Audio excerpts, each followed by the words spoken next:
Make sure you check out my last episode after you watch this episode. I'm going to start off by taking this floral wire that I got at Dollar Tree and this cactus printout, and I'm just going to bend the floral wire into the shape of the cactus. Once I have the shape, I'll cut off the excess, and then using my hot glue, I'm going to glue some LED lights around the tracing of the cactus.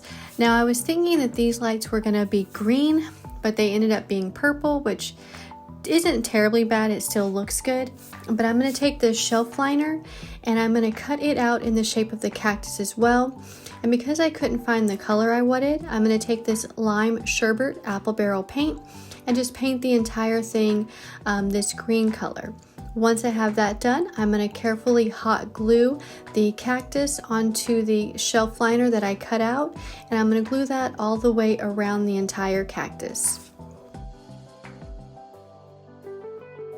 And this is what it will look like once I have that all glued down. Next, I'm going to take this tumbling tower block and I'm going to apply hot glue and then just glue the cactus onto that, and that's what we're going to be using for the stand. Next, taking some tumbling tower blocks, I'm going to build the base for the cactus lights, and this is what it'll look like once you glue that together.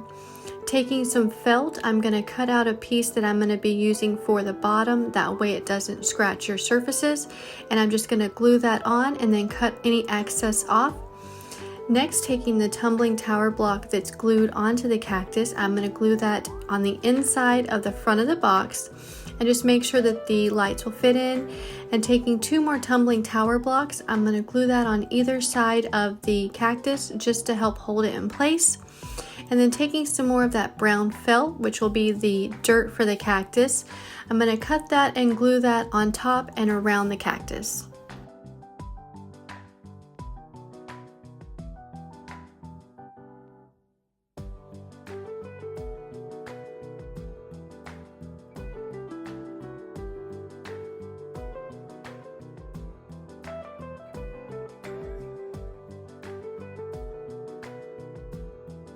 Once I have all the felt glued in place, then you can just tuck the excess lights underneath the felt and slide in the battery pack, and using a little flour, I'm going to glue that to the top, and then this is what your completed little desk cactus light will look like.